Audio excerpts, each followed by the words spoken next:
திருமா எதை சொன்னாலும் விமர்சிப்பதற்கென்று ஒரு கூட்டம் இருக்கிறது, கும்பல் இருக்கிறது. சொல்லும்போது நாம் மிகவும் எச்சரிக்கையோடு சில செய்திகளை பதிவு செய்ய வேண்டியிருக்கிறது. நான் அடிக்கடி சொல்லுவேன், காதல் என்பது யாரும் சொல்லி செய்யக்கூடிய ஒரு செயல் அல்ல. அது ஒரு இயங்கியல் போக்கு, மனித வாழ்வியலில் தவிர்க்க முடியாத ஒரு இயங்கியல், தன்னியல்பாக நிகழக்கூடிய ஒன்று.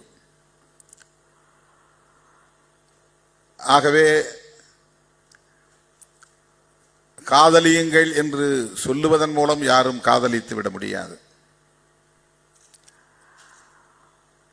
ஆனால் இந்த இளவந்திகை விழாவின் கருப்பொருளே என்னவென்றால், வெறுப்புக்கு எதிராக அன்பை விதைப்போம் வாருங்கள் என்பதுதான்.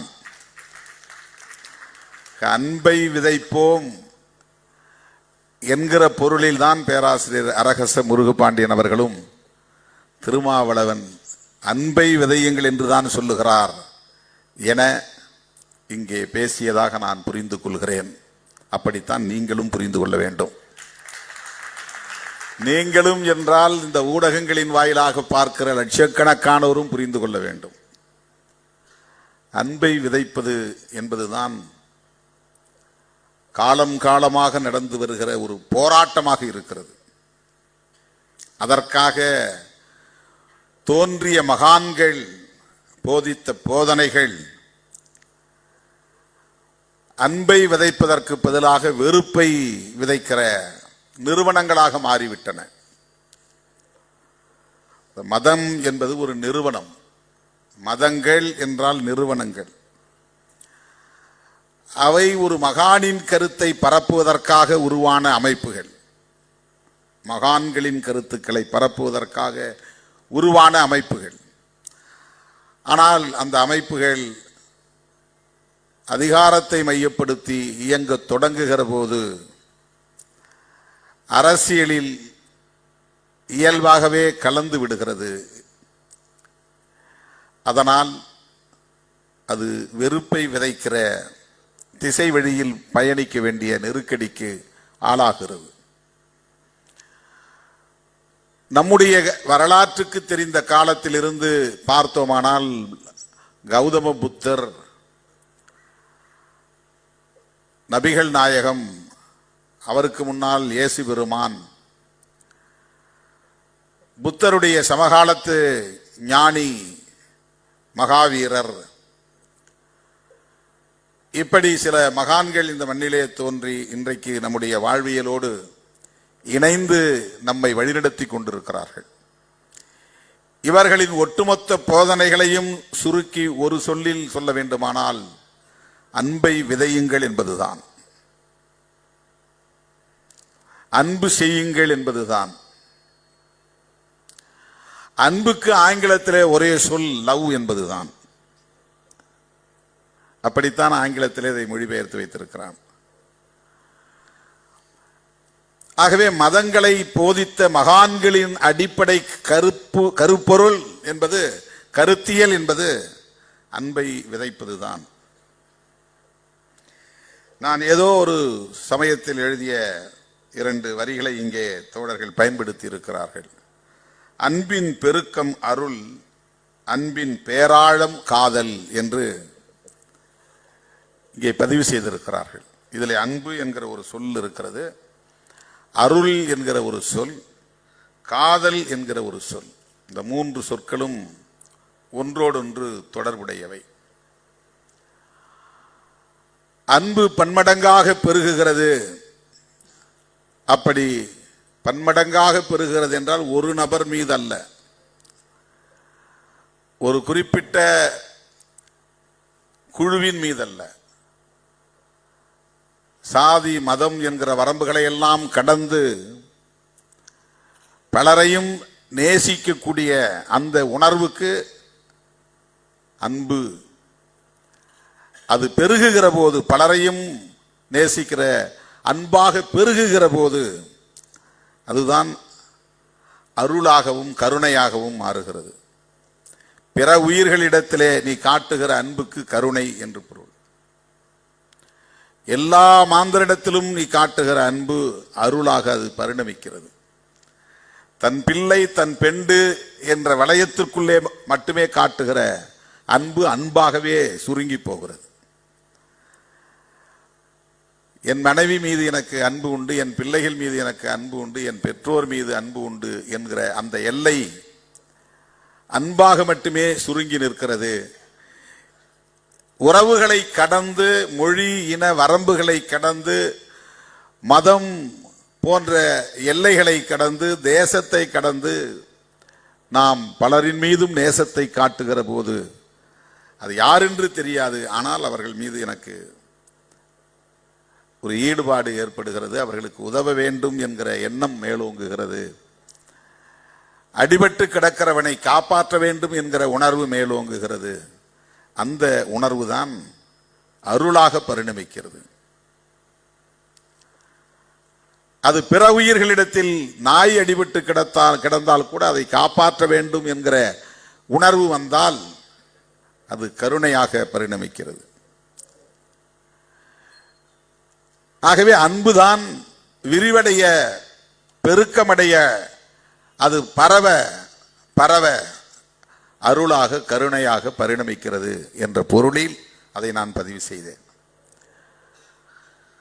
ஒன்றின் மீது மிக ஆழமாக நாம் நேசத்தை வளர்த்து கொள்ளுகிற போது, உறுதிப்படுத்துகிற போது, அங்கே அதனை பாதுகாக்கவும் பராமரிக்கவும் அதன் உணர்வுகளை பகிர்ந்து கொள்ளவுமான உறவு பரிணமிக்கிறது. கேரிங் அண்ட் ஷேரிங் என்கிற அந்த ரெஸ்பான்சிபிலிட்டி, அந்த பொறுப்பு மேலோங்குகிறது. எந்த இடத்தில் வெறும் அன்பாக மட்டுமில்லாமல் அந்த அன்பு அவர்களை பாதுகாக்க வேண்டும், அவர்களின் உணர்வுகளை மதிக்க வேண்டும் என்று பரிணாமம் பெறுகிறதோ அந்த இடத்தில் அது காதலாக பரிணமிக்கிறது. இந்த பொருளில் அதை நான் பதிவு செய்திருக்கிறேன். ஆகவே இந்த உணர்வு மாந்த குலத்தில் இயல்பாக உருவாகி வளர்ந்து பரிணமித்து பெருகி கிடக்கிறது. இது யாரும் திட்டமிட்டு உருவாக்கக்கூடியதல்ல. இது மனித குலத்தில் மட்டுமல்ல, பிற உயிரிடத்திலும் இருக்கிறது.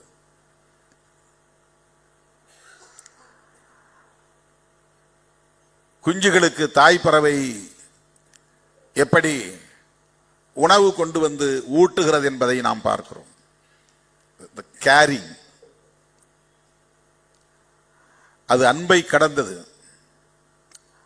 தாயும் தந்தையும் பிள்ளைகள் மீது காட்டுகிற, அவர்களை பாதுகாக்கிற, அவர்களை பராமரிக்கிற அந்த ஆழமான அன்புதான் காதல் என்று நாம் புரிந்து கொள்ள வேண்டும். ஆணுக்கும் பெண்ணுக்கும் இடையிலே பருவத்தில் எழுகிற ஈர்ப்பு,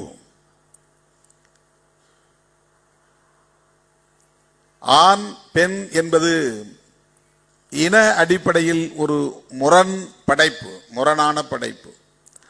ஆனால் அந்த முரண்களை கடந்து இரண்டு இனத்தவரும் அன்பை பெருக்கிக் கொள்ளுகிற போது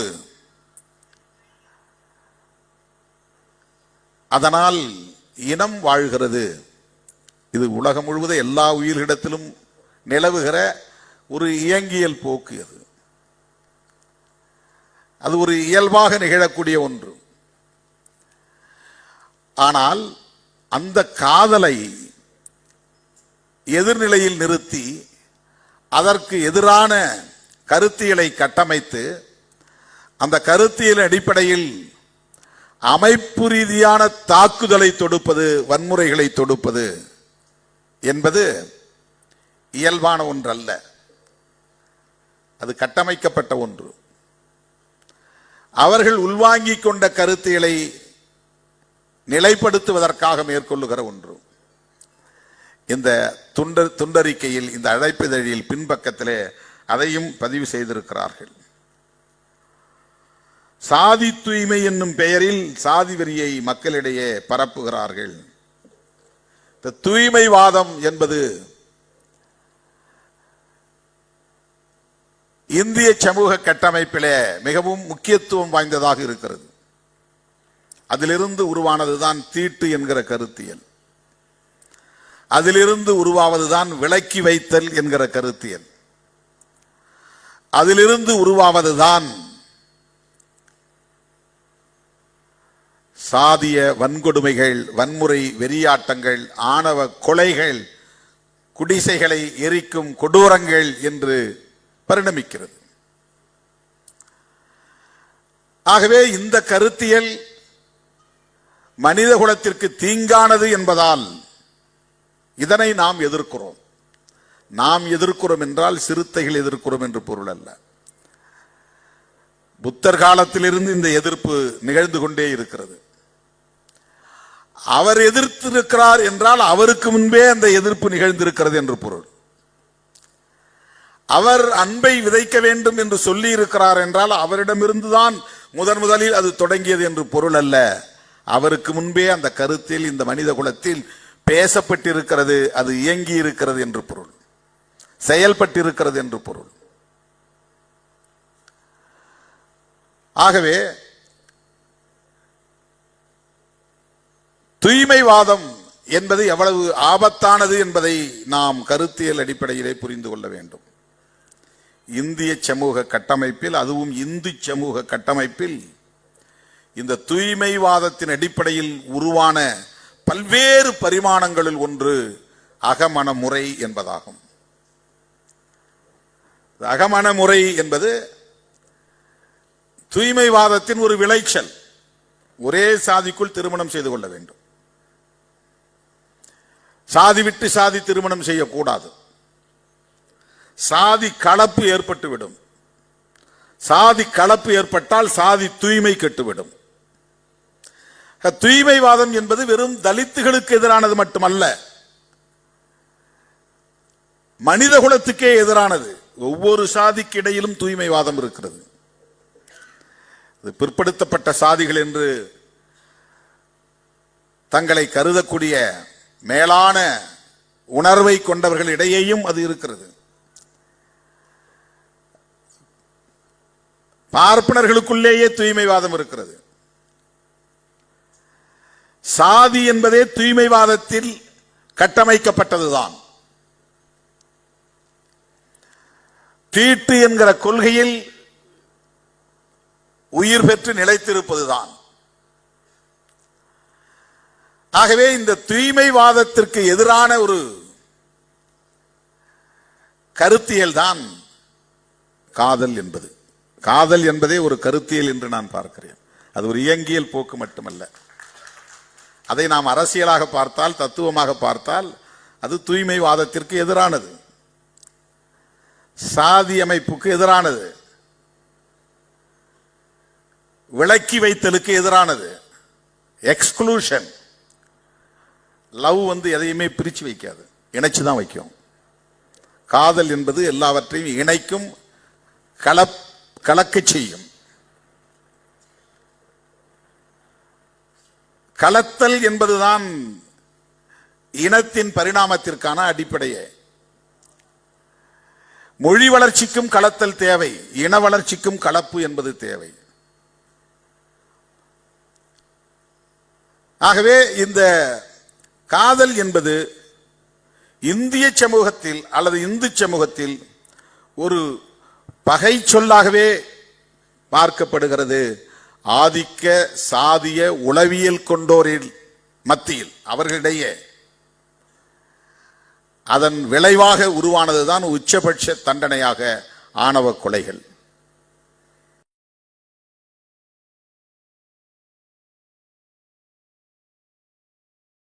அதை கௌரவ கொலைகள் என்று அவர்கள் சொல்வார்கள். அதை ஆங்கிலத்திலே ஹானர் கில்லிங் என்று சொல்வார்கள். ஒரு வரட்டு கௌரவத்தின் அடிப்படையில் நிகழ்த்தப்படுகிற படுகொலைகள். என்ன வரட்டு கௌரவம்? நான் சாதியால் உயர்ந்தவன் உன்னை விட என்று ஆணோ பெண்ணோ கருதுகிற ஒரு உளவியல். பிறப்பின் அடிப்படையில் உயர்ந்தவன் தாழ்ந்தவன் என்கிற அந்த கருத்தியல், பிறப்பின் அடிப்படையில் உயர்வு தாழ்வு என்பதுதான் சனாதனத்தின் பொருள். சனாதனம் என்பது சடங்கு சம்பிரதாயங்களை குறிக்கிற ஒன்றல்ல. சடங்கு சம்பிரதாயங்கள் மதத்தின் விளைச்சல்கள். மதம் என்ற அமைப்பு உருவாக்கி வைத்திருக்கிற ஒரு வழிமுறைகள். இது இப்போ ஒரு அமைப்பு, நம்ம விடுதலை சிறுத்தைகள் ஒரு கட்சி உருவாக்கி இருக்கிறோம். விடுதலை சிறுத்தைகள் கட்சியில ஒரு பொதுக்கூட்டத்தை எப்படி நடத்துவது அப்படின்னு நாம் ஒரு வரைமுறையை பின்பற்றுவோம். ஒரு பொதுக்கூட்டத்தை நடத்துவது, பேரணியை நடத்துவது, அல்லது கட்சியிலே அமைப்பிலே சேருவது எப்படி என்று சில விதிமுறைகளை, வரைமுறைகளை நாமே உருவாக்கி கொள்கிறோம். அப்படி ஒவ்வொரு மதமும் அந்த அமைப்பை நடத்துவதற்கு சில வரைமுறைகளை உருவாக்கி கொள்கிறார்கள். அதுதான் ரிச்சுவல்ஸ், சடங்கு சம்பிரதாயங்களாக மாறுகிறது. சடங்கு சம்பிரதாயங்கள் மதத்தின் அடிப்படை கோட்பாடு அல்ல. சடங்கு சம்பிரதாயங்கள் அந்த மதம் என்கிற அமைப்புக்கான வரையறைகள், அவ்வளவுதான். இந்துல ஒருவர் இறந்து போனா அவரை கொளுத்தணும் அல்லது புதைக்கணும், இது மதம் சொல்லல, அதாவது அந்த ஆன்மீகம் சொல்லல. ஆன்மீகம் என்கிற பொதுவான கருத்தியல் அதை சொல்லவில்லை. கௌதம புத்தருடைய போதனைகள் அதை சொல்லவில்லை. அது மதமாக ஒரு நிறுவனமாக மாறுகிற போது அந்த நிறுவனம் இதையெல்லாம் பின்பற்றுகிறது. நாமெல்லாம் இப்படிதான் பின்பற்றணும், நாம் இப்படிதான் இந்த வழிமுறையை பின்பற்றணும். பௌத்தம் என்பது கருத்தியல். அதை நடைமுறைப்படுத்துவதற்கு பல அமைப்புகள் உருவாகும். அந்த அமைப்புகள் ஒவ்வொன்றும் தன்னுடைய அடையாளத்தை உயர்த்தி பிடிக்கும். ஒன்று தன்னை மகாயானம் என்கிறது, இன்னொன்று ஈனயானம் என்கிறது, இன்னொன்று ஜென் புத்திசம் என்கிறது. இப்படி ஒவ்வொன்றும் ஒவ்வொரு அடையாளத்தை உயர்த்தி பிடிக்கிறது. இந்த நிறுவனங்கள் தனித்தனியே சில வரையறைகளை உருவாக்கும். அந்த வரையறைகள் தான் சடங்குகள், சம்பிரதாயங்கள் என்று மாறுகின்றன. இங்க சைவ கோயிலுக்கு போனா திருநீர் பூசணும், இது ஒரு வரைமுறை, இது ஒரு ப்ரொசீஜர். சைவத்தின் அடிப்படை கருத்தியலில் திருநீர் பூச வேண்டும் என்று இல்லை. அம்மன் கோவிலுக்கு போனால் குங்குமம் இட வேண்டும் என்பது ஒரு வரைமுறை. இப்படித்தான் விழுந்து கும்பிட வேண்டும் என்பது அந்த குரு சொல்லி தந்த ஒரு வரைமுறை. இதெல்லாம் சடங்கு சம்பிரதாயங்கள். ஆனால் அடிப்படையான கருத்தியல் என்பது என்ன? உலகத்தில் தோன்றிய எல்லா மதங்களுமே அல்லது மதத்தின் படைப்பாளர்கள், அதை உருவாக்கியவர்கள், அந்த மகான்கள், அந்த ஞானிகள் ஒரே கருத்தை தான் சொல்லி இருக்கிறார்கள், ஒற்றை கருத்தை தான் சொல்லி இருக்கிறார்கள். வெறுப்பு வேண்டாம், அன்பை பெருக்குவோம் என்பதுதான். அதுதான் அடிப்படையானது. அன்பை பெருக்குவதற்கு உயிர்களிடத்தில் இயல்பாக உருவாகி இருக்கிற ஒரு உணர்வுதான் காதல். அதை எப்படி நாம் கையாளுகிறோம் என்பது மனித குலத்தின் வளர்ச்சியில் நிகழ்கிற நாகரிகம். அது அந்த நாகரிகத்தின் அடையாளம் தான் இளவந்திகை திருவிழா. அதை எப்படி கொண்டாடுவது என்கிற ஒரு நடைமுறையை தீர்மானிக்கிறார்கள். அதை எப்படி போற்றுவது என்று ஒரு நடைமுறையை வரையறுக்கிறார்கள். காதல் உயர்வானது, காதல் புனிதமானது. அந்த காதலை எப்படி போற்றுதல் வேண்டும், எப்படி அதை மதிக்க வேண்டும், எப்படி அதை உணர்ந்து கொள்ள வேண்டும், எப்படி அதை நடத்த வேண்டும், அது எவ்வளவு நாகரிகமானதாக பரிணமிக்க வேண்டும், அப்படி பரிணமிப்பதற்கு நாம் எப்படி அதற்கு வழிகாட்டுதல் வேண்டும். அந்த வழிகாட்டுதலில் ஒன்றுதான் இளவந்திகை என்கிற விழா முறை என்பதை நம்முடைய இலக்கியம் கூறுகிறது. இலக்கியம் இலக்கியமாகவே இருக்க வேண்டும் என்று நாம் விரும்புவோம். இலக்கியம் இலக்கியமாகவே இருக்க வேண்டும் என்று எண்ணுவதும் கூட ஒரு அரசியல் தான். பண்பாட்டு தலங்களில் அரசியல் கலக்கக்கூடாது என்று நாம் சொல்லுவோம். பண்பாட்டு தலங்களில் அரசியல் கலக்கக்கூடாது அல்லது கலக்கலாம் என்கிற அளவுக்கான ஒரு உரையாடலை தருவது, உருவாக்குவது, அது அரசியல். எல்லாவற்றிலும் அரசியல் என்பது இணைந்தே இருக்கும், இயைந்தே இருக்கும். குடும்ப வாழ்விலும் சரி, ஒரு சமூக கட்டமைப்பிலும் சரி, அது பண்பாட்டு தலமாக இருந்தாலும் சரி, அனைத்திலும் அரசியல் என்பது இணைந்தே இருக்கும், இயைந்தே இருக்கும். அரசியல் என்பதை கட்சியோடு பொருத்தி பார்க்க கூடாது. அரசியல் என்பது சமூகத்தோடு, மனித குலத்தோடு பொருத்தி பார்ப்பது. அதை எப்படி கையாளுவது என்பதற்காக உருவாக்குகிற அமைப்பு விடுதலை சிறுத்தைகள் கட்சி. அது ஒரு பார்ட்டி. திமுக என்பது ஒரு கட்சி, பாஜக என்பது ஒரு கட்சி. இவற்றை பற்றி பேசுவது அரசியல் அல்ல, இது கட்சி அரசியல், பார்ட்டி பாலிடிக்ஸ். அவங்களுடைய கொள்கை என்ன, அவங்களுடைய செயல் திட்டங்கள் என்ன, அவங்களுடைய போராட்டங்கள் என்ன, அவருடைய அணுகுமுறைகள் என்ன, அவர்கள் எதை முன்னிறுத்துகிறார்கள், எதை உயர்த்தி பிடிக்கிறார்கள், எதற்கு அவர்கள் முக்கியத்துவம் தருகிறார்கள், முதன்மைத்துவம் தருகிறார்கள், இவையெல்லாம் கட்சி அரசியல். ஆனால் மனித குலத்தின் பண்பாடு இப்படி இந்த திசை வழியில் பயணிக்க வேண்டும் என்று தீர்மானிப்பது மனித குலத்தின் இயல்பான போக்குகளில் ஒன்றாகவும் இருக்கிறது. அது கட்சி அரசியலாக மட்டுமில்லை. கட்சி அரசியல் எல்லாம் தோன்றாத காலத்திலே மனித குலத்தில் இந்த போக்குகள் நீடித்திருக்கின்றன. திருமணம் எப்படி செய்து கொள்வது என்பதை எந்த கட்சியும் அவர்களுக்கு வரையறுத்து தரவில்லை, அல்லது அரசும் வரையறுத்து தரவில்லை. அதற்கு முன்னதாகவே அவர்களே அதை உருவாக்கி கொள்கிறார்கள். ஏன் 2 பேரும் சேர்ந்து வாழ்வோம் அப்படின்னு முடிவு பண்றது கூட ஒரு அரசியல் தான். 4 பேரை கூட்டி வச்சு எல்லாரையும் சாட்சியா வச்சு சேர்ந்து வாழ்வோம் அப்படிங்கிறது ஒரு அரசியல் தான். இப்படி வாழ்ந்தா போதாது, ஒரு அடையாளம் வேணும், கழுத்துல ஒரு மஞ்சள் கயிறை கட்டு அப்படின்னு மக்களே முடிவு பண்ணியிருப்பாங்க. இது ஒரு கட்சி முடிவு பண்ணியிருக்காது, ஒரு அரசாங்கம் முடிவு பண்ணியிருக்காது, ஒரு தலைவர் முடிவு பண்ணியிருக்க மாட்டார், ஒரு மன்னன் முடிவு பண்ணியிருக்க மாட்டார். இது சமூகமே முடிவு பண்ணியிருக்கும். ஏன் தாலியை கட்டணும், ஒரு மஞ்சள் கயிறை கட்டணும்? இதற்கான விடை தேடுகிற போது நமக்கு அது ஒரு அரசியல் என்பதை புரிந்து கொள்ள முடியும். அதுதான் அரசியல். இதை வைத்து தங்களுடைய கருத்தின் அடிப்படையிலே காய்களை நகர்த்துவது கட்சி அரசியல். காதலை நாடக காதல் என்று சொல்லுவது அரசியல், கட்சி அரசியல், நாடக அரசியல். இவ்வாறான சூழலில் இளவந்திகை போன்ற திருவிழாக்களை நாம் நடத்துவது, நீங்கள் டிஷர்ட் போட்டுக் கொள்ளுங்கள், கூலிங் கிளாஸ் அணிந்து கொள்ளுங்கள், ஜீன்ஸ் பேண்ட் போட்டுக் கொள்ளுங்கள் என்று பரப்புகிற அவதூறுகளை போன்றதல்ல. அது எவ்வளவு அயோக்கியத்தனமான ஒரு விமர்சனம்! அது பெற்ற பிள்ளைகளையே கொச்சைப்படுத்துகிற ஒரு விமர்சனம். அது ஒருத்தன் டிஷர்ட் போட்டு வந்து நின்னானா உடனே பெண் பிள்ளைகள் அவனை பார்த்து பின்னால் போய்விடும் என்பதை போன்ற ஒரு தோற்றத்தை உருவாக்குகிறார்கள். எல்லாம் ஜீன்ஸ் போட்டு வந்து நிற்கிறான், டிஷர்ட் போட்டு நிற்கிறான், கூலிங் கிளாஸ் போட்டு நிற்கிறான் அப்படி நின்றுட்டா பிள்ளைங்க போயிடுவாங்களா?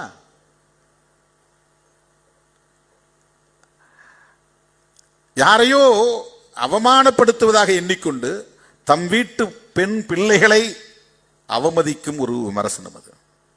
அதுதான் அரசியல், அதுதான் நாடக அரசியல். இதைத்தான் நாம் சுட்டி காட்டுகிறோம். இப்படி சுட்டி காட்டுவதனால் நம் மீது அவர்களுக்கு எரிச்சல் வருகிறது. தமிழகத்தில் எத்தனையோ காதல் திருமணங்கள் நடந்திருக்கின்றன. சாதி விட்டு சாதி, சாதி மறுப்பு திருமணங்கள் நடந்திருக்கின்றன.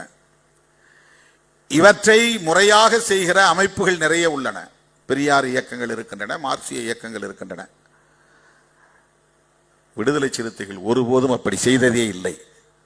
ஆனால் அந்த சாதி மறுப்பு திருமணங்களை செய்வதற்கு, சட்டமுறைப்படி செய்வதற்கு, பாதுகாப்பை வழங்குவதற்கு, அவர்களுக்கு வழிகாட்டுவதற்கென்று இயங்கக்கூடிய அமைப்புகளின் மீது அவர்கள் விமர்சனம் வைக்கவில்லை. விடுதலை சிறுத்தைகளின் மீது விமர்சனங்களை வைத்தார்கள், கடுமையான விமர்சனங்களை வைத்தார்கள். அதன் அடிப்படையிலே தமிழ்நாடு முழுவதும் அவதூறு பரப்புரைகள் மேற்கொள்ளப்பட்டன. தருமபுரியிலே நாய்க்கன் கொட்டாய், அந்த நத்தம் போன்ற கிராமங்கள் சூறையாடப்பட்டது, கொளுத்தப்பட்டது இந்த பரப்புரைகளின் விளைவாகத்தான். எந்த குற்றமும் இழைக்காமல், காதல் கூட செய்யாமல் கொடூரமாக கொல்லப்பட்டான் கோகுல்ராஜ். வட இந்திய மாநிலங்களில் கூட இவ்வளவு கொடூரம் நிகழ்ந்திருக்குமா என்று எனக்கு தெரியவில்லை. அவனை அழைத்து கொண்டு போய் தனியே மிரட்டி அவனையே பேட்டி கொடுக்க வைத்து அதை பதிவு செய்து கொண்டு அவன் உயிரோடு இருக்கும் போதே அவன் நாவை அறுத்து அவன் கழுத்தை அறுத்து அவனை கொடூரமாக கொலை செய்து கொண்டு போய் ரயில் தண்டவாளத்திலே வீசிய கொடூரம் சாதி தூய்மைவாதத்தின் உச்ச பரிணாமம். அது தீட்டு கொள்கையின் ஒரு தீய விளைச்சல். அது ஆகவேதான் சமத்துவம் வேண்டும் என்கிற ஒரு கருத்தியலை உயர்த்தி பிடித்தார் கௌதம புத்தர். பௌத்தம் என்பது என்ன? அது ஒரு சமத்துவ கோட்பாடு, அவ்வளவுதான். அதுல கோவில் கிடையாது, விக்கிரகம் கிடையாது, வழிபாட்டு முறைகள் கிடையாது, சடங்கு சம்பிரதாயங்கள் கிடையாது. அது எதையுமே கௌதம புத்தர் போதிக்கவில்லை. மனித குலத்தில் சமத்துவம் வேண்டும், சமத்துவம் வேண்டுமானால் சகோதரத்துவம் வேண்டும், சகோதரத்துவம் வேண்டுமானால் சுதந்திரம் வேண்டும். சுதந்திரம், சகோதரத்துவம், சமத்துவம். சுதந்திரம், சமத்துவம், சகோதரத்துவம், இதுதான் பௌத்தம். இதை பரப்புவதற்கு உருவான அமைப்புகள் மதங்களாக மாறிவிட்டன. அந்த மதங்கள் கௌதம புத்தரையே கடவுளாக்கிவிட்டன. கௌதம புத்தர் கடவுள் கிடையாது. மனிதராய் பிறந்தார், 80 வயது வரையில் வாழ்ந்தார், நம்மை போல் சராசரியாக உண்டார், படுத்தார், உறங்கினார், நோயுற்று காலமானார். ஆனால் மனித வாழ்வியலை உணர்ந்து அந்த வாழ்வியலை மனித குலத்துக்கே போதனைகளாக வழங்கினார், அவ்வளவுதான். எனது அருமை தோழர்களே, இவற்றையெல்லாம் நாம் முன்னிறுத்துகிற போது நம்மை பலரும் சீண்டுவார்கள், தூண்டுவார்கள். கோபநயினார் என்று நாம் ஒரு நகைச்சுவைக்காக சொன்னோம். கோபம் எல்லோருக்கும் வேண்டும், எப்போதும் வேண்டும். அது நீர்த்து போகக்கூடாது. கோபம் இல்லை என்றால் அநீதிகளை அழிக்க முடியாது. கோபம் இல்லை என்றால் நீதியை வென்றெடுக்க முடியாது. கோபம் இல்லை என்றால் போராட முடியாது. கோபம் இல்லை என்றால் ஆதிக்கத்தை எதிர்த்து நிற்க முடியாது. கோபம் தேவை. ஆனால் அதை எப்படி கையாளுவது என்பதில் தான் பிரச்சனை. அதை சேமித்து வைக்கக்கூடிய வல்லமை நமக்கு தேவை. அதை நினைச்ச நேரத்தெல்லாம் எடுத்து செலவு பண்ணக்கூடாது, வீண் செலவு பண்ணக்கூடாது, விரயம் செய்யக்கூடாது. அது ஒரு உணர்ச்சி தான். கோபம் என்பது ஒரு உணர்ச்சி தான். நமக்கு அது தேவைப்படுது. கண்டவங்கிட்டலாம் செலவு பண்ணிட்டோம்னாக்கா உண்மையான எதிரி அடிக்கிற நேரத்தில் இல்லாமல் போயிடும். மோசமான எதிரி அடிக்கும் போது நம்மகிட்ட இல்லாமல் செலவாகி போயிடும். அந்த உணர்ச்சியை சேமித்து வைப்பது என்பது ஒரு ஆளுமை, அது ஒரு பர்சனாலிட்டி. அதை எப்போது எங்கே செலவிட வேண்டும், யாருக்கு எதிராக செலவிட வேண்டும் என்பது ஒரு லீடர்ஷிப், அது ஒரு தலைமைத்துவ ஆளுமை. அது எல்லார்ட்டையும் சண்டை போட்டு கிடக்கூடாது, நினைச்சதுக்கெல்லாம் விளக்கம் கொடுத்துட்டு கூடாது.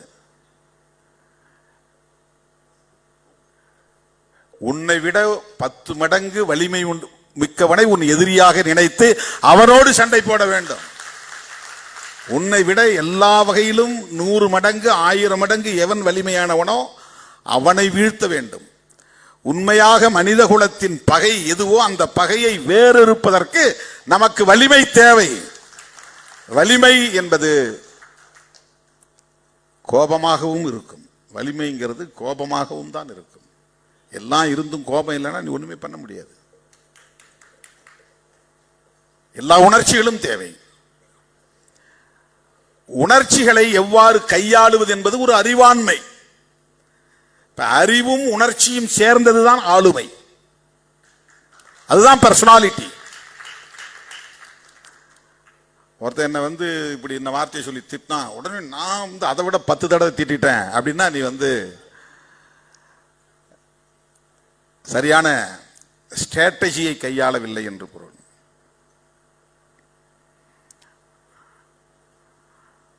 பொது வாழ்விலே முக்கியமாக அரசியல் களத்திலே நம்முடைய உணர்ச்சிகளை எல்லாம் நீர்த்து போக விடாமல் பாதுகாக்க வேண்டும், அடைகாக்க வேண்டும்.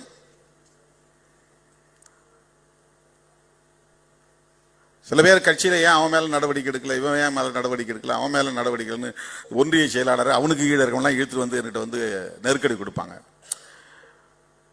அவன் இப்பதான் வந்திருக்கிறான், முதல் தலைமுறை அரசியலுக்குள்ள அடி எடுத்து வச்சிருக்கிறான், இப்படியும் அப்படி இருக்குதான் செய்வான். கத்துக்குவான், போ மன்னிச்சு அனுப்பு, வான் பண்ணி அனுப்பு, எச்சரித்து அனுப்பு. சும்மா எல்லாத்தையும் நடவடிக்கணும்னா நான் ஒரு ஆள் தனியால தான் நிக்கணும்.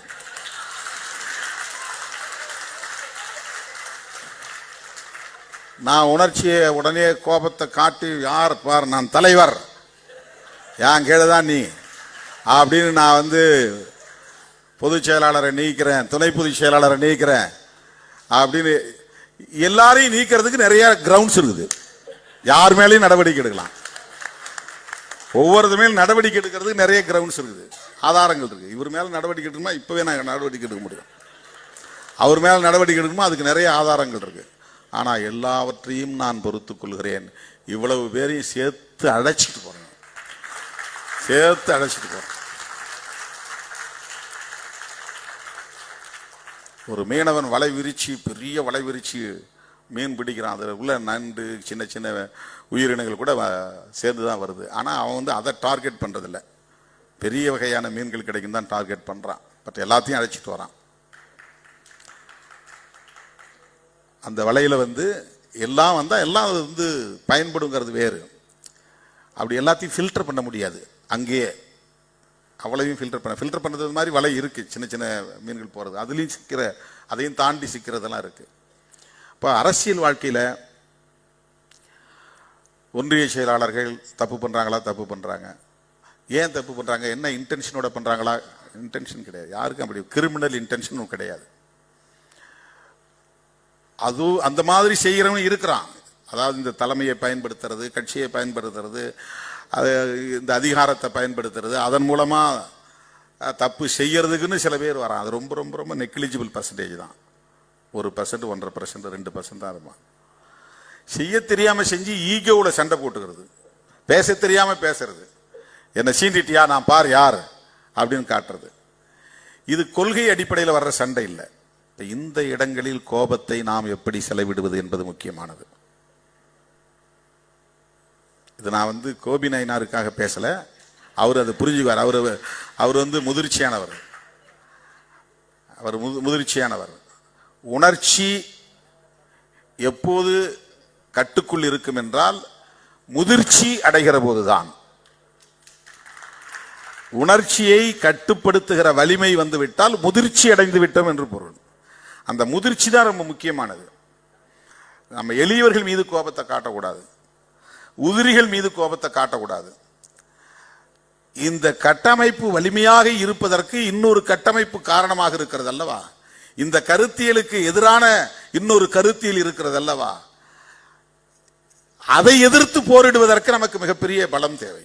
அதனால்தான் அமைப்பாய் திரள்வோம்னு 20-25 வருஷத்துக்கு பிறகு எனக்கு ஏற்பட்ட அந்த உந்துதலால நான் எழுத ஆரம்பிச்சேன். நான் ஒரு எழுத்தாளர் கிடையாது. கட்சியில் இருக்கிறவங்களுக்கு எதையாவது சொல்லணும்னு எனக்கு தோணுச்சு. அதை இன்னும் நான் கம்ப்ளீட் பண்ணவே இல்லை. கொஞ்சம் தூரம் எழுதினேன், என் கழுத்து வலி வந்துச்சு, அதனால அப்படி நிறுத்தினேன், அப்படியே நின்று போச்சு. அதை கம்ப்ளீட் பண்ணவே இல்லை. ஒரு 50 கட்டுரை என்னவோ தான் எழுதினேன். அந்த மாதிரி 500 கட்டுரைகள் எழுத முடியும் என்னால். அவ்வளவு பிரச்சனைகள் இருக்கு. இவை அனைத்தையும் நான் களத்தில் உள்வாங்கியவை. எதுவுமே நான் புத்தகத்தை படிச்சு அதிலிருந்து சில கருத்துக்களை புரிந்து கொண்டு மேற்கோள் காட்டி நான் எழுதவில்லை. என்னுடைய எழுத்துக்களில் எங்கேயுமே மேற்கோள்களே இருக்காது. பாரதி சொன்னார், அம்பேத்கர் சொன்னார், பெரியார் சொன்னார் அப்படின்னு ஒரு இடத்த கூட நான் மேடையிலும் பேசினதில்லை, எழுதுனதும் கிடையாது. நான் களத்தில் சந்தித்தவற்றை அப்படியே பதிவு செய்திருக்கிறேன். என்ன உணர்ந்தேனோ அந்த உணர்வுகளை அப்படியே பதிவு செய்திருக்கிறேன். உடன் இருக்கிற தோழர்களின் எதிர்வினைகள் என்ன என்பதை புரிந்து அவர்களுக்கு என்ன தேவை என்பதை உணர்ந்து அந்த அடிப்படையில் எழுதியிருக்கிறேன். அதனுடைய பொருள் என்னென்றால், இதை என்னுடைய புத்தகத்தை பற்றி இங்கே அறிமுகம் செய்யணுங்கிறதுக்காக சொல்லலை. இந்த அமைப்பாய் திரள்வோம் என்பது மிக முக்கியமான ஒன்றாக நான் பார்க்கிறேன். ஒரே நேரத்தில் வந்து 7-8 இடத்துல நிகழ்ச்சி போட்டுருவாங்க. காலையில் 10 மணிக்கு இவனும் கல்யாணம், காலையில் 10 மணிக்கு அவனும் கல்யாணம், காலையில் 10 மணிக்கு இன்னொருத்தன் வீட்டில் காதணி விழா. ஒரே நேரத்தில் இது 30 கிலோமீட்டருக்கு அந்த பக்கம் இருக்கும், அது 20 கிலோமீட்டருக்கு அந்த பக்கம் இருக்கும், இன்னொருத்தன் 40 கிலோமீட்டருக்கு அந்த பக்கம் இருக்கும். இவன் எல்லாம் ஒரே நேரத்தில் 10 மணிக்கு வரணும்பா. நான் ஒருத்தனுக்கு தான் தேதி கொடுத்துருப்பேன். ஆனால் 35-40 நிகழ்ச்சி எல்லாம் ஒரே நேரத்தில் போட்டு காத்துக்கிட்டு இருப்பான். ஜனங்களை கூட்டி உட்கார வச்சுக்கிட்டு இருப்பான். இந்த வந்துருவார்னு. எப்படி மனுஷன் போக முடியும்? இன்றைக்கு அதான் பாருங்க, 6 மணிக்கு அங்கே நிகழ்ச்சி, 6 மணிக்கு இங்கே நிகழ்ச்சி. நான் எப்படி ஏதாவது ஒன்று அட்டன் பண்ணி தான் இன்னொன்று வர முடியும்? நாளைக்கு வெளிச்சம் கலைக்குழு சார்பிலையும் நிகழ்ச்சி இருக்குது, இன்னொரு மாநாடு இருக்கு. அது எல்லாமே 5 மணி 6 மணிக்கு. இங்கேயாவது சென்னைக்குள்ள அட்ஜஸ்ட் பண்ணி போயிடலாம். சில நேரங்களில் திருவனந்தபுரத்திலையும் கொடுத்துருப்பாங்க, அப்படியே கன்னியாகுமரியிலும் கொடுத்துருப்பாங்க ஒரே நேரத்தில் தேதி.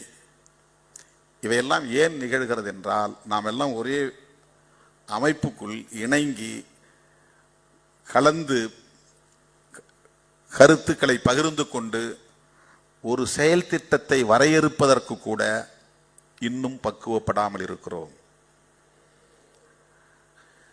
அமைப்பாய் திரளாமல் எந்த ஆதிக்கத்தையும் வீழ்த்த முடியாது என்பதில் நான் உறுதியாக இருக்கிறேன். அமைப்பாய் திரள்வது என்றால் இதுதான் அடிப்படை. சரி, விழுப்புரம் மாவட்டத்துக்கு திருமாவளவன் ஒரு நிகழ்ச்சிக்கு வர்றாரு அப்படின்னா, அந்த நிகழ்ச்சிக்கு வர்றது முன்னாடி எவ்வளவு தூரத்திலிருந்து பயணப்பட்டு வரார், அது எவ்வளவு தூரம், அதுக்கு எவ்வளவு நேரம் எடுத்துக்கும், ஒப்புக்கொண்ட நிகழ்ச்சியில் எத்தனை, அதை முடிச்சுட்டு அதுக்கப்புறம் அவர் எங்கே போறார், இரவு எங்கே தங்குகிறார், இது எல்லாத்தையும் கணக்கில் எடுத்துக்கிட்டு அதுக்கு தகுந்த மாதிரி நிகழ்ச்சிகளை ஒருங்கிணைத்து ஒவ்வொரு நிகழ்ச்சிக்கும் ஒரு 5 நிமிஷம் 10 நிமிஷம் காலதாமத இடைவெளி இருந்தால் பரவாயில்லைங்கிற அளவுக்கு அதை ஒருமுகப்படுத்தணும். இதை ஒருமுகப்படுத்துவது எப்படி முடியும்? ஒழுங்குபடுத்துவது எப்படி முடியும்? ஒரு அமைப்பாய் நாம் திரளுகிற போதுதான். அமைப்பாய் திரளவில்லை என்றால், எங்க வீட்டுக்கு வராரா அங்கிருந்து பக்கம்தான், இங்க வாங்க, இந்த ஊருக்கு போறாரா இங்கிருந்து பக்கம்தான், இன்னொரு 10 கிலோமீட்டர் வாங்க, அங்க போறா, அது மெயின் நிகழ்ச்சி போயிடும். எந்த நிகழ்ச்சிக்கு போகணுமோ அதை விட்டுருவாங்க. இது ஒரு உதாரணத்துக்காக நான் சொல்றேன். கொள்கை எதிரிகளை எதிர்கொள்ளுகிற போதும் கூட நாம் இப்படி அங்கும் இங்கும் சண்டை போட்டு கொண்டிருக்க கூடாது. ஏன் திராவிடர் கழகத்தோடு நாம் நட்பு பாராட்டுறோம்? ஏன் திராவிட முன்னேற்ற கழகத்தோடு நாம் கைகோர்த்து நிற்கிறோம்? ஏன் இடதுசாரிகளோடு நாம் உறவாடுகிறோம்? இவர்களோடெல்லாம் நமக்கு முரண்பாடுகள் இல்லையா? இந்த ஆட்சியின் மீது நமக்கு விமர்சனங்கள் இல்லையா? அரசின் மீது நமக்கு குறைகள் இல்லையா? குறைபாடுகள் இல்லையா? அவர்களோடு நாம் தொடர்ந்து நட்புறவு பாராட்டுகிறோம் என்றால் சமரசமாகிவிட்டோம் என்று பொருளா? சமரசத்திற்கும் நட்பின் அடிப்படையிலான நெகிழ்வுத்தன்மைக்கும் வேறுபாடு இல்லையா? உண்மையான பொது எதிரியை வீழ்த்துவதற்காக அதை நோக்கிய பயணத்தில் நட்பு சக்திகளோடு இணங்கி இயங்க வேண்டும் என்பது ஒரு தேவை இல்லையா? இதை புரிந்து கொள்வதுதான் அரசியல். இதை புரிந்து கொள்வதுதான் அரசியல். திராவிட இயக்கங்களோடு விடுதலை சிறுத்தைகள் கட்சிக்கு விமர்சனங்கள் இல்லையா என்ற கேள்வி எழலாம். என்னுடைய தொடக்க கால உரைகள் இருந்தால் எடுத்து பாருங்கள். தொடக்க காலங்களில் நான் பேசிய பேச்சுகள் கிடைத்தால் எடுத்து கேட்டு பாருங்கள். இன்றைக்கு பேசுறவன் எவனும் என் மாதிரி பேசியிருக்க முடியாது. அரசியல் ஆதாயத்திற்காக இன்றைக்கு அவன் வாயை விட்டுக்கிட்டு இருக்கிறான். நான் கருத்தியல் அடிப்படையில் விமர்சனம் செய்திருக்கிறேன், முரண்பட்டு இருக்கிறேன். பனகல் பூங்கா அருகே நான் ஒரு உண்ணாநிலை அறப்போராட்டத்தில் பேசியதை கேட்டுவிட்டு கலைஞர் முரசொலியிலே என்னை புதிய மகாத்மா என்ற பெயரிலே விமர்சித்து ஒரு கட்டுரை எழுதியிருந்தான். நான் உண்ணாவிரத போராட்டத்தில் நான் அரசை விமர்சித்து பேசுகிறேன். அதனால் அவர் ஆத்திரப்பட்டு என்னை விமர்சித்து ஒரு பதிவு போட்டிருந்தார் முரசொலியிலே. விமர்சிக்காமல் இல்லை, இன்றைக்கும் இந்த விமர்சனங்கள் இருக்கின்றன. காங்கிரஸோடு நமக்கு முரண்பாடு இல்லையா? காங்கிரசின் மீது நமக்கு விமர்சனங்கள் இல்லையா? ஏன் அகில இந்திய அளவிலே காங்கிரஸோடு இன்றைக்கு கைகோர்த்து நிற்க வேண்டிய தேவை எழுந்துள்ளது? அப்படி காங்கிரஸோடு கைகோர்த்து விட்டோம் என்றால் சமரசமாகி விட்டோம் என்று பொருளா? காங்கிரஸ் மீது நமக்கு இருந்த விமர்சனங்கள் எல்லாம் நீர்த்து போய்விட்டன என்று பொருளா? இல்லை. தேசிய அளவில் இன்றைக்கு அனைத்து மக்களுக்குமான ஒரு பொது பகை கோலோச்சுகிறது. அவற்றை அந்த பகையை அம்பலப்படுத்த வேண்டியதும் அந்த பகையை வீழ்த்த வேண்டியதும் முதன்மை முரண்பாடாக வந்து நிற்கிறது. எண்ணற்ற முரண்பாடுகள் இருக்கலாம், அதில் எது பிரைமரி, எது முதன்மை முரண்பாடு, அதை முன்னிறுத்துவதில் தான் பிரச்சனைகள், நமக்கு இடையிலே முரண்பாடுகள். திராவிடர் கழகத்தில் எவனோ ஒருத்தன் சமூக வலைத்தளத்தில் எழுதுறான்னா அதுக்காக ஐயா ஆசிரியர் வீரமணி அவர்கள் கொடுத்த விருதை திரும்பி தரக்கூடாது. கோபி நயினார் அப்படி சொன்னதை திரும்ப பெற்றுக்கொள்ள வேண்டும். அது திராவிடர் கழகம் செய்திருக்கிற சிறப்பு, அது உங்களுடைய உழைப்புக்கு தந்திருக்கிற மரியாதை. அது வேற நேரத்தில் தரப்பட்ட ஒன்று, வேற பொருளில் தரப்பட்ட ஒன்று, வேறு பரிமாணத்தில் வழங்கப்பட்ட ஒன்று. எவனோ இன்னைக்கு எழுதுறாங்கிறதுக்காக அதுக்காகலாம் வந்து திமுகவில் இருக்கிறவன் நம்மளை விமர்சிக்காமல் இருக்கிறானா? இன்னைக்கு நான் இப்போ பேசிக்கிட்டே இருப்பேன், கீழே எவனா எழுதிட்டு இருப்பான், அவனை இவனை எழுதும். அது அவனுக்கு அவனுடைய பிறப்பு அடிப்படையில் அவனுக்கு ஊட்டப்பட்டு இருக்கிற காழ்ப்பு. அது அவன் அந்த கட்சியில் இருக்கிறான்றதுனால உடனே நம்மளை ஆதரிப்பான்லாம் அர்த்தம் கிடையாது. திராவிட கழகத்தில் இருக்கிறவன் எல்லாமே ஆசிரியர் வீரமணி அவர்களைப் போல முதிர்ச்சியாக அணுகுவான் என்று எப்படி நீங்கள் எதிர்பார்க்கிறீர்கள்? அப்படி இருக்க முடியாது, வாய்ப்பில்லை. நம்ம கட்சியை சார்ந்த ஒரு போராளி என்பதால் இதையெல்லாம் வெளிப்படையாக பேசுகிறேன். கோபி அவர்கள் சொன்னதை திரும்ப பெற்றுக்கொள்ள வேண்டும். அந்த விருதினை திரும்ப தருவேன் என்று சொல்லுவது எந்த வகையிலும் ஏற்புடையதல்ல. எனது அருமை தோழர்களே, நான் சுருக்கமாக முடிக்கிறேன் என்று சொல்லி நெடுநேரம் எடுத்துக்கொண்டேன், பொறுத்தருள வேண்டும்.